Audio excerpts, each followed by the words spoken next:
मैं रंजना सालगिया फिर से आपके साथ एक बार बीएड सेकेंड ईयर की क्लासेस पेपर हम पढ़ रहे हैं नॉलेज एंड करिकुलम में से फर्स्ट यूनिट की बात कर रहे हैं हम। फर्स्ट यूनिट में हम पढ़ रहे हैं process of construction of knowledge, ज्ञान के निर्माण की प्रक्रिया। ज्ञान का निर्माण बालक में जब होना शुरू होता है, जन्म से लेकर मृत्यु तक वह सीखता है, ज्ञान का निर्माण करता है और अपने स्तर को, अपना जो मानसिक स्तर है उसकी गुणवत्ता को उत्तरोत्तर वह प्रगति देता रहता है। ज्ञान क्या होता है यह हमने विस्तार से पहले चर्चा की है। ज्ञान को समझें तो ज्ञान वह है जो मनुष्य को उन्नत करता है, उसके लिए मुक्ति का मार्ग प्रशस्त करता है। आध्यात्मिक तौर पर हम देखें, दर्शन के अनुसार हम देखें तो सबसे जो हमारा लक्ष्य होता है, जीवन का जो सबसे बड़ा लक्ष्य होता है वह मोक्ष की प्राप्ति या मुक्ति की प्राप्ति माना जाता है। तो उस संदर्भ में हम देखें तो ज्ञान मुक्ति का मार्ग प्रशस्त करता है। ज्ञान के अभाव में व्यक्ति का जीवन जो है वह बिल्कुल जानवर के समान होता है, नश्वर होता है। जानवर मतलब उसमें जो ज्ञान अगर नहीं होगा तो वह उसका उपयोग कैसे कर पाएगा, अपने जीवन की प्रगति कैसे करेगा, अपने आप को उन्नत कैसे करेगा। तो ज्ञान के अभाव में वह कुछ भी नहीं कर सकता, अज्ञानी कहलाता है वह। ज्ञान को हम और अर्थों में प्रयोग करें तो सीखना ज्ञान के निर्माण की एक प्रक्रिया है। उत्तरोत्तर हम सीखते रहते हैं।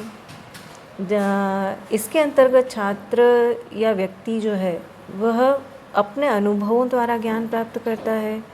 इंद्रिय जनित जो सीखता है, वो ज्ञान जो होता है वह प्राप्त करता है, अर्जित करता है। खेल कूद से सीखता है, क्रिया करके सीखता है, प्रयोग करके सीखता है, देखकर सीखता है। तो इस प्रकार से बालक की जो सीखने की प्रक्रिया है वह आगे बढ़ती जाती है। सीखने के लिए जो प्रक्रिया करता है, ज्ञान का निर्माण ज्ञान की ग्रहिता से पूर्णतः भिन्न होता है। ग्रहण जो करता है वह भी ज्ञान ही होता है, लेकिन उसके आधार पर वह अपने नए अर्थ बनाता है, नई अवधारणाएं बनाता है। जो ज्ञान उसने देखा, सुना, अनुभव किया और उसको अगर वो अपने दैनिक जीवन में उपयोग करता है और उसके आधार पर जो उसे रिज़ल्ट्स मिलते हैं, उन रिज़ल्ट्स को देखकर अगर वह नई अवधारणाएं बनाता है तो वो जो ग्रहण किए हुए ज्ञान से पूर्णतया भिन्न हो गया और वह उसका उपयोग अपने दैनिक जीवन में करता है। इस प्रक्रिया में बालक जो अनुभव प्राप्त होते हैं उनको परिवर्तित करके प्रयोग करता है। बालक वाद विवाद से सीखता है, शोध करता है नए नए। जैसे बच्चे को कोई खिलौना मिला, उसमें कोई मशीन है, कोई रिमोट से चलने वाली है, तो वह उसे खोल कर देखने का प्रयास करता है। हम अपने घर में भी देखते हैं बच्चों को, हम भी मतलब कोई भी चीज़ नहीं आती है तो उसमें उसका मैकेनिज़्म जो है, उसकी मशीन जो है वह किस प्रकार से कार्य कर रही है उसे हम देखने का प्रयास करते हैं। अगर हम जानते नहीं हैं उसके बारे में तो वह उसके बारे में नई खोज कि ये इससे चलता है, इस बटन से ऐसा होता होगा, यह बटन कैसे काम करता है। तो वह एक अपना जो अधिगम है, अपना जो सीखना, अपनी जो लर्निंग है, अपनी बुद्धि से जो बौद्धिक स्तर से वह जो सीखता है, जो ज्ञान प्राप्त करता है, वह उसका अपना स्वयं का व्यक्तिक ज्ञान होता है और बालक इस प्रक्रिया के द्वारा अपने स्वयं के व्यक्तिक ज्ञान का निर्माण करता है। तो यही है process of construction of knowledge. इस प्रक्रिया में बालक जो है वह बहुत कुछ सीखने का प्रयास करता है। अब हम परिभाषाओं के आधार पर देखें तो ज्ञान के निर्माण की जो परिभाषाएं हैं वह दी है एगॉग और कोचक के अनुसार। इन्होंने कहा है ज्ञान का निर्माण अधिगम का एक दृष्टिकोण है जो अधिगमकर्ता को अपने अनुभव प्रयोग कर सक्रिय रूप में समझ के निर्माण से है, न कि पहले से संगठित ज्ञान की समझ से। अधिगम का एक दृष्टिकोण, सीखना, अधिगम मीन्स हम सीखने से लेते हैं, लर्निंग जो है, सीखने का एक दृष्टिकोण, जो चीज़ सिखाई गई बालक को विद्यालय में, परिवार में, समाज में, किसी भी तरह से उसे सिखाई गई, लेकिन उसके प्रति जो उसका जो दृष्टिकोण निर्मित हुआ वह, और उसमें वह अपने अनुभवों का प्रयोग भी करेगा, प्लस उसका दृष्टिकोण प्लस अनुभव करके और क्रियात्मक रूप से जो भी सीखता है और जो संगठित ज्ञान प्राप्त करता है वही ज्ञान के निर्माण की प्रक्रिया है। फिर शर्मा एवं बरोलिया के अनुसार ज्ञान के निर्माण का आशय सूचनाओं का प्रबंधन, संगठन एवं पुनः प्राप्ति की प्रक्रिया से है, जिसमें विज्ञान, तकनीकी, दर्शन एवं सामाजिक व्यवस्थाओं से संबंधित तथ्यों को सरलीकृत रूप में प्रस्तुत किया जाता है, जिसमें सर्वांगीण विकास की प्रक्रिया में शिक्षक, शिक्षालय एवं शिक्षार्थी तीनों को ही सहायता मिलती है। जब यह प्रोसेस चलती है, ज्ञान के निर्माण की प्रक्रिया जब चलती है, तो इसमें वह सूचनाओं को ग्रहण करता है, सूचनाओं का प्रत्यक्षीकरण करता है, सूचनाओं का प्रबंधन, फिर उनका संगठन, उनको किस तरह से सहसंबंधित किया जाए, उसको करके जो ज्ञान प्राप्त करता है उसका प्रयोग वह विज्ञान, तकनीकी, दर्शन, सामाजिक व्यवस्थाओं, इन सब रूप में वह करके उसको सरल रूप में प्रस्तुत करता है, तो वह ज्ञान के निर्माण की प्रक्रिया बनती। और इस प्रक्रिया को जानना शिक्षक, विद्यालय और शिक्षार्थी तीनों के लिए सहायक है, क्योंकि ज्ञान के निर्माण की प्रक्रिया जब हम शिक्षा के अपेक्षा से पढ़ रहे हैं तो विद्यालय में जो बालक के ज्ञान का निर्माण होता है, बालक के ज्ञान निर्माण का प्रयास हम करते हैं शिक्षक होने के नाते, तो हमें इस परिभाषा से, इस ज्ञान के निर्माण की प्रक्रिया को समझने से अत्यधिक सहायता प्राप्त होती है। और भी बहुत सारे जो मनोवैज्ञानिक हैं उन्होंने भी इसकी परिभाषाएं दी है। डीवी के अनुसार है कि केवल ज्ञान, वास्तविक ज्ञान जो है वह प्रकृति से प्राप्त होता है, संगठित होता है, लेकिन बालक उसमें अनुकूलन करने का प्रयास करता है और उस प्रकृति को अपने अनुकूल बनाने का प्रयास, अनुकूलन करना और सामने की परिस्थिति को अपने अनुकूल बनाने का अगर प्रयास किया जाता है बालक के द्वारा, तो वही ज्ञान निर्माण की प्रक्रिया है। इन परिभाषाओं के आधार पर हम देखें तो ज्ञान का निर्माण सूचनाओं का प्रबंधन एवं संगठन है, जो ज्ञात होने के बाद बालक के मस्तिष्क में संचित रहता है। वह अपने अनुभवों के द्वारा, वास्तविक अनुभवों के द्वारा प्राप्त करता है और अपने अनुभव में, अपने ज्ञान में वह उत्तरोत्तर वृद्धि करता है। अब इसके द्वारा बालक जो ज्ञान का निर्माण करता है, बालक के अंदर जो ज्ञान का निर्माण होता है वह इन तथ्यों के आधार पर करता है। बालक अवधारणाओं का अपना अलग ही अर्थ निकालता है। उसे जो घटना या अनुभव सामने दिखी, जो विषय वस्तु उसे सामने नज़र आई, तो उनके लिए अपनी स्वयं की अवधारणाएं बनाएगा वह अपने तथ्यों के आधार पर, और उन अवधारणाओं का अपना ही तथ्य निकालने का प्रयास वह करता है। फिर बालक के विचारों में वस्तुनिष्ठता आती है। बालक जो घटना देखकर, विषय वस्तु पढ़कर या समझकर, कौशल के आधार पर वह जो विचार विचार बनाता है अपने मस्तिष्क के अंदर, उसमें वस्तुनिष्ठता होती है। अगर ऐसा हुआ तो यह सही है, अगर मैंने ऐसा कर दिया तो यह गलत है। इस प्रकार की वस्तुनिष्ठता का निर्माण बालक में होता है। फिर अधिगम परिणामों में भिन्नता। कक्षा में कई तरह के बालक होते हैं। एक बालक को शिक्षक नहीं सिखाता, एक ही चीज़ सभी बालकों को सिखाई जाती है, लेकिन अलग अलग जो बालक की जो स्थिति होती है, मन स्थिति होती है, उनके अनुसार बालक अपने अपने ज्ञान का निर्माण करते हैं और अपने अपने अनुसार उस चीज़ को सीखने का प्रयास करते हैं। जैसे बालक को सभी विषय पढ़ाए जाते हैं पाठ्यक्रम के अंतर्गत, गणित, अंग्रेजी, हिंदी, विज्ञान, सामाजिक।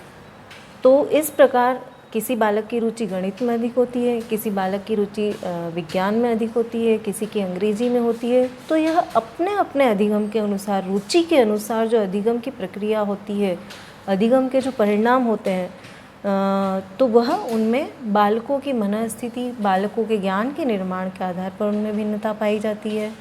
फिर बालक ज्ञान का जो निर्माण करता है उसमें सृजनात्मक परिणाम होते हैं। वह कुछ अगर करने का प्रयास करता है अधिगम के द्वारा, जो उसने सीखा, जो उसके ज्ञान का निर्माण हुआ, उसके द्वारा वह अगर किसी नई चीज़ का सृजन करता है, अपने कौशल को दर्शाता है, तो वह अलग से ज्ञान का निर्माण अपने अंदर करता है।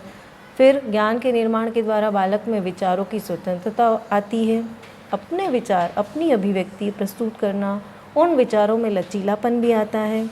वह पॉजिटिव और नेगेटिव दोनों तरह से सोचने का प्रयास करता है, दोनों ही तरह की परिस्थितियों में अनुकूलन करने का प्रयास करने लगता है। फिर वह अन्य से तुलना करना सीखता है। ज्ञान के निर्माण की प्रक्रिया में बालक अपना स्वयं की तुलना अन्य बालकों से करता है, स्वयं के ज्ञान की तुलना, स्वयं के व्यक्तित्व की तुलना, दो घटनाओं के बीच में तुलनात्मक अध्ययन, यह सब बालक इस ज्ञान के निर्माण की प्रक्रिया में सीखता है। फिर अंतःकरण अभिप्रेरण की भूमिका, वह अंदर से अभिप्रेरित होता है। किसी घटना को देखकर, अनुभव को देखकर, सामने कोई ऐसी पर्सनालिटी आ जाती है उसके, जैसे बालक होते हैं वह अपने शिक्षकों से प्रभावित होते हैं, टीचर्स से, एक्टर एक्ट्रेस से प्रभावित होते हैं, तो वह उनसे अभिप्रेरण प्राप्त करके या उनको देखकर, अंदर से कोई कहता नहीं उन्हें कि आप ऐसा बनो, लेकिन वह स्वयं अंतःकरण से अभिप्रेरित होते हैं कि मुझे उनके जैसा बनना है। तो यह ज्ञान के निर्माण जो है, बालक में जो ज्ञान के निर्माण की प्रक्रिया चलती है, उसके तथ्य। फिर ज्ञान के निर्माण की विशेषताएं क्या होती है ज्ञान के निर्माण की, ज्ञान का निर्माण क्यों किया जाना चाहिए, इसका महत्व क्या होता है। तो यह है सूचनाओं के निर्धारण की प्रक्रिया है। अलग अलग तरह की सूचनाएं व्यक्ति प्राप्त करता है। बालक, जैसा हम बालक की बात कर रहे हैं, तो बालक प्राप्त करता है अलग अलग तरह की सूचनाएं, उनका निर्धारण करता है वह कि कौन सी सूचना ज्ञान की श्रेणी में आएगी और कौन सी सूचना केवल एक इन्फॉर्मेशन के रूप में है। हमने ज्ञान और सूचना में अंतर पहले पढ़ा है। ज्ञान अलग चीज़ है, सूचना अलग चीज़ है। सूचनाओं से ही ज्ञान बनता है, लेकिन सभी तरह की सूचनाएं ज्ञान नहीं होती। तो सूचनाओं का निर्धारण करना कि वह किस रूप में वह ज्ञान तक जाएगा। फिर सूचनाओं के समन्वय की प्रक्रिया है ज्ञान का निर्माण। सूचनाओं का समन्वय करना, सभी सूचनाओं को मिलाना, सहसंबंध स्थापित करना। सभी विषयों के अंतर्गत हम सहसंबंध पढ़ते हैं, सहसंबंध दर्शाया जाता है। जैसे गणित और भौतिकी का संबंध देखें हम, तो गणित सीखेंगे तो भौतिक विज्ञान हम सीख पाएंगे, उसमें उसके लिए आवश्यक है भाषा ज्ञान होता है, हिंदी, अंग्रेजी, इनका सहसंबंध सभी विषयों से होता है। अगर हम भाषा को ही अच्छी तरह से नहीं पढ़ पाएंगे, पढ़ना, लिखना, विचारों को व्यक्त करना हम अगर नहीं सीख पाते, तो हम किसी भी विषय को अच्छी तरह से समझ नहीं पाएंगे और समझा नहीं पाएंगे। तो सूचनाओं का समन्वय करना, सहसंबंध स्थापित करना सभी सूचनाओं में। फिर सूचनाओं की पुनः प्राप्ति की प्रक्रिया के रूप में, कोई सूचना सही है, गलत है, तो उनकी पुनः प्राप्ति हम किस माध्यम से कर सकते हैं। जैसे हमने संदर्भात्मक ज्ञान पढ़ा था, नॉलेज, लिखित ज्ञान पढ़ा, तो हम उन सूचनाओं को लिखित रूप में पुनः प्राप्त कर सकते हैं, संदर्भ के रूप में पुनः प्राप्त कर सकते हैं। अगर हमारे काम की वस्तु है हम, तो उसका रेफरेंस हम नोट करके रखते हैं कि हम इसे यहाँ से फिर से पढ़ सकते हैं। तो सूचनाओं की पुनः प्राप्ति करता है बालक अपने इच्छा के अनुसार, अपनी आवश्यकता के अनुसार सूचनाओं की पुनः प्राप्ति की प्रक्रिया करता है। फिर ज्ञान का निर्माण पुस्तकालय व्यवस्था के रूप में स्कूल्स में, कॉलेजेस में हम लाइब्रेरीज़ में जाने का सजेशन देते हैं बच्चों को कि लाइब्रेरी में बैठो और पुस्तकें अलग अलग तरह की, अलग अलग विषय में जो ज्ञान प्राप्त होता है, लिखित ज्ञान जो हमें मिलता है वह पुस्तकालय में ही मिलता है, संदर्भात्मक ज्ञान भी मिलता है। तो पुस्तकालय की व्यवस्था के रूप में ज्ञान का निर्माण बालक करते हैं। ज्ञान का निर्माण एक दार्शनिक प्रक्रिया के रूप में, जब हम कई तरह के दर्शन अपने पाठ्यक्रम में पढ़ते हैं, गीता दर्शन हमने पढ़ा, वैदिक दर्शन हमने पढ़ा, प्रकृतिवाद, आदर्शवाद, तर्कवाद, प्रयोगात्मक विधियाँ, जो हम ये सब पढ़ते हैं, दार्शनिक प्रक्रियाएं, इनके आधार पर जो बालक है ज्ञान का निर्माण करता है। फिर ज्ञान का निर्माण तकनीकी सूचनाओं की प्रक्रिया के रूप में, किसी भी एक प्रकार की टेक्निक सीखने के लिए हम कौशल आधारित शिक्षण कराते हैं। बहुत सारे ऐसे कोर्सेज होते हैं, टेक्निकल कोर्सेज, उनके आधार पर बालक क्रिया करके और जो ज्ञान प्राप्त करता है, तकनीकी सीखता है अलग अलग प्रकार की, उनके माध्यम से जो सूचनाएं प्राप्त करता है, वह सूचनाएं ज्ञान का रूप ले लेती है। तो यह प्रक्रिया चलती है। फिर ज्ञान का निर्माण एक व्यापक प्रक्रिया के रूप में, ज्ञान वैसे ही व्यापक है, सभी जगह व्याप्त है, तो हम उसे एक व्यापक प्रक्रिया के रूप में देखते हैं और सीखते हैं। फिर ज्ञान का निर्माण एक बौद्धिक ज्ञान की प्रक्रिया के रूप में, ज्ञान हमारा बौद्धिक विकास करता है, बालक का बौद्धिक विकास करता है, और यह प्रक्रिया मनुष्य को उन्नति के मार्ग पर ले जाती है, उन्नति के मार्ग को प्रशस्त करती है। फिर ज्ञान का निर्माण विज्ञान संबंधी सूचनाओं की प्रक्रिया के रूप में, वैज्ञानिक जो सूचनाएं हैं वह भी ज्ञान प्राप्त करता है और अपने जो ज्ञान निर्माण की प्रक्रिया है उसे बालक आगे बढ़ाता रहता है। फिर ज्ञान का निर्माण उद्देश्यपूर्ण प्रक्रिया के रूप में भी होता है। हम जो उद्देश्य निर्धारित करते हैं, शिक्षण व्यवस्था ही ऐसी है, शिक्षण अधिगम व्यवस्था। शिक्षण अधिगम व्यवस्था में सबसे पहले जो हमारे शिक्षण के उद्देश्य हैं, ज्ञान के जो उद्देश्य हैं, सीखने के जो उद्देश्य हैं, उनको निर्धारित किया जाता है और उसके आधार पर शिक्षण अधिगम प्रक्रिया को पूर्ण किया जाता है। तो वह जो उद्देश्य निर्माण करना और उन उद्देश्यों की पूर्ति करना, वह ज्ञान निर्माण की प्रक्रिया के अंतर्गत आता है। ज्ञान निर्माण के उपागम,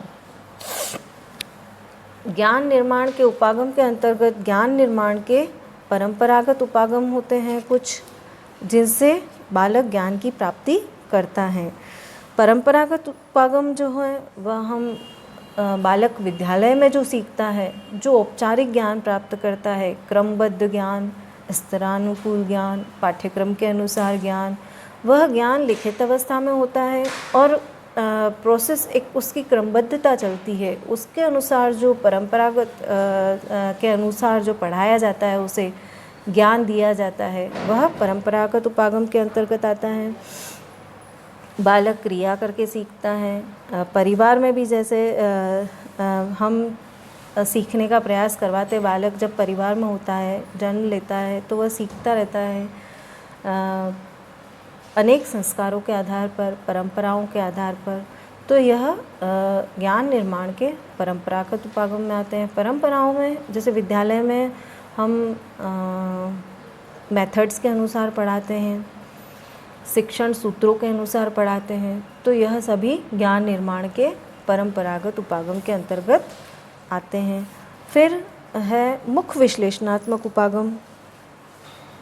इसके अंतर्गत बच्चे या बालक में जो ज्ञान प्राप्त किया है बालक ने इस प्रोसेस के आधार पर, उसे अपने मुख के आधार पर, विचारों के आधार पर अभिव्यक्ति प्रदान करना, उस चीज़ की अभिव्यक्ति, जैसे हम भाषण प्रतियोगिता करवाते हैं, कविता प्रतियोगिता, संगीत प्रतियोगिता, तो यह जो है इस प्रकार जब का जो विश्लेषण करता है बालक किसी भी विषय के अंतर्गत, तो वह मुख्य विश्लेषणात्मक उपागम के अंतर्गत आता है ज्ञान।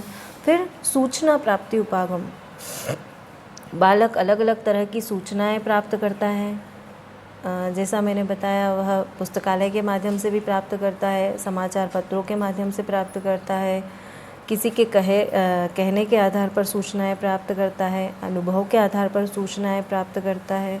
तो वह सूचना प्राप्त करके भी अपने ज्ञान का निर्माण करता है। फिर प्रयोगकर्ता आधारित उपागम, करके सीखना, क्रिया के आधार पर सीखना, प्रयोग करना हम सिखाते बालक को, और बालक स्वयं भी करता है। जैसे मैंने पहले भी उदाहरण दिया, बालक के पास कोई खिलौना है तो उसे खोल के देखने का प्रयास करता है, तोड़ के देखने का प्रयास करता है, फिर हम उसे डांटते हैं इसे तोड़ दिया, लेकिन वह तोड़ता नहीं है, वह उसके जो पार्ट्स हैं उनको खोलकर सीखने का प्रयास करता है कि ये पार्ट्स कैसे जोड़े गए, कैसे बनाए गए, इसका मैकेनिज़्म किस प्रकार से कार्य करता है। तो वह प्रयोग के आधार पर ज्ञान प्राप्त करता है। फिर कार्यक्षेत्र विश्लेषण उपागम, जहाँ पर व्यक्ति कार्य कर रहा है, जिस भी प्रकार का कार्य कर रहा है, बालक विद्यालय में जाता है तो पढ़ना उसका कार्य है, शिक्षक विद्यालय में जाता है तो पढ़ाना उसका कार्य है, परिवार में हम जाते हैं, समाज में हम जाते हैं, समाज की परंपराओं को सीखते हैं, संस्कृति को सीखते हैं। तो जिस व्यक्ति का कार्यक्षेत्र जितना है उससे जो ज्ञान प्राप्त करता है, उन अनुभवों, वहाँ जो कार्यक्षेत्र के जो अनुभव हैं उनको विश्लेषित करके, उनको देखकर जो ज्ञान प्राप्त करता है वह कार्यक्षेत्र विश्लेषण उपागम के अंतर्गत आता है। इस प्रकार ज्ञान निर्माण के उपागम ये, इसके बाद ज्ञान निर्माण का प्रोसेस हमने पढ़ लिया, ज्ञान के तथ्य हमने पढ़े, ज्ञान निर्माण के तथ्य, परिभाषाएं। इसके आधार पर जो ज्ञान निर्माण की प्राप्ति बालक करता है, ज्ञान का निर्माण जो बालक करता है, वह उनमें स्थायी अवस्था में विद्यमान रहता है। Thanks for watching.